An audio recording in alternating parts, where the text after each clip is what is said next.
Yo, So Sick Nash fan here, and today I am going to give my thoughts on the Avatar Legends fighting game that we were able to try over the weekend. Now, I am super fortunate to even get into the alpha because my luck with alphas and betas is not always good, but I clutched it up. I was able to get into this alpha, and I definitely thank the team for sending me a code. With that being said, this game was some of the most fun I have ever had in a fighting game. It literally brought me back to the reason why I love fighting games, which is like the freedom, which is the combos, the way the game feels at neutral, just moving around, and all of that, and even the characters, how like they express themselves on the screen. Like this game made me say, like, damn, I love fighting games, and this reminded me why I do. The fun factor of this game is just incredible, and I feel like this game is for everybody. Like even if you've never watched the Avatar show, you will still really like the game. If you just like fighting games, if you like pressing buttons, you would definitely like the Avatar game, because when I say every button that you press just feels good and just moving around the screen, it's ridiculous, honestly.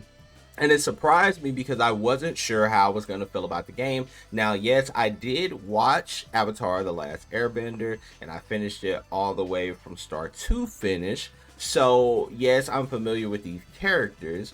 But even if you're not, you will still, like I said, like love the game just because it's a really good fighting game.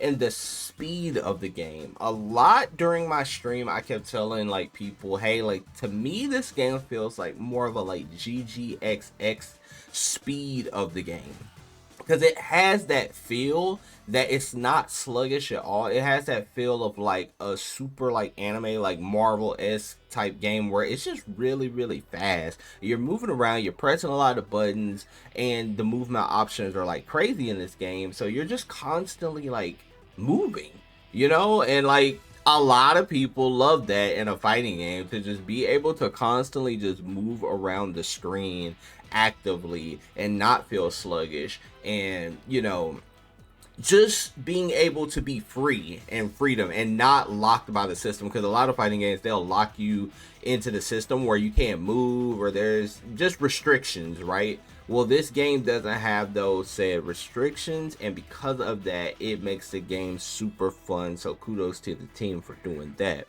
The characters are all super creative. A lot of y'all that followed me, I was on Katara at first, day one, and I had a lot of fun with Katara, and I know she got explored a lot because people figured out the infinite and stuff like that. And then I figured out that this game does have a system where it will break you out of combos if you are comboing somebody for too long. So there's no like true zero to death infinites, because you can pop out of the combo.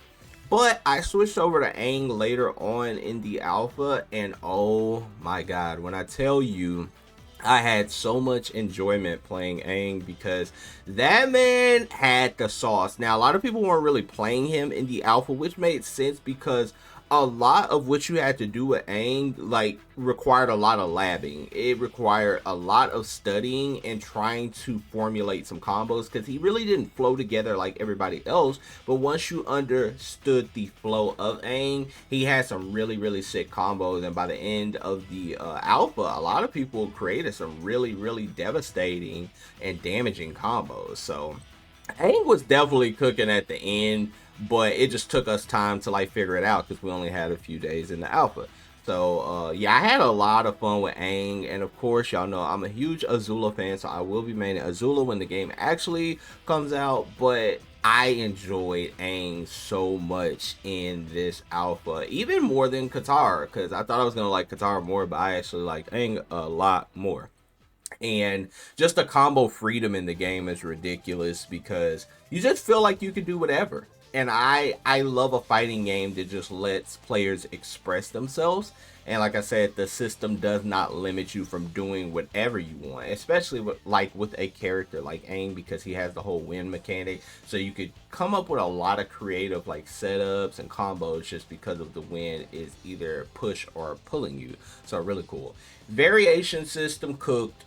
because it reminded me of like Mortal Kombat variations, and I think that that system could, because it's gonna allow for people to do whatever they want. So you know, if you want to play Momo for Aang, I was using Appa, you know, stuff just like stuff like that. Like the fact that one player can play this variation, play completely different, and then I could play my variation and play completely different. Same with Zuko. He can have better fireballs or a better dive kick. Like that's really cool that you know you could just choose whatever you want, and that creates different play styles and just creates an overall experience that no player could just be like, oh my god, I'm bored. Well, hey, like there's two other variations that you might not be bored of. So I think that that's really cool, and it has like this critical hit system in the game, which is kind of like reminding me like of the crush and blow system from Mortal Kombat. And also there was a system similar in the Soul Calibur series, Soul Calibur 6 specifically, where you had to meet certain conditions and then something on the screen would happen, like a juggle or like some type of crumple. It would give you, you know, added properties to your moves. Well, this game has that as well. It's called like critical hit, and Aang has a really good one because if you know you glide down, you do the fast fall into a crouching B or a crouching M, and it will like super launch the opponent and stuff like that. That's really cool. I always love those type of mechanics because it makes the game like super fun, because every round you have to look out for that character's specific conditions, and you have to try to avoid them unless you want to lose pretty much. So I think that that's a really good thing. I think more games need to do that, and I think that the Avatar implemented that like super well. So what I will say is thank you so much for this alpha, because man, y'all really did cook with this Avatar game. I think it has a bright future. I cannot wait to play more alphas or more betas of the game, and for sure to get my hands on Azula, hopefully in the next alpha. Thank y'all so much for watching. Until next time, peeps. Peace.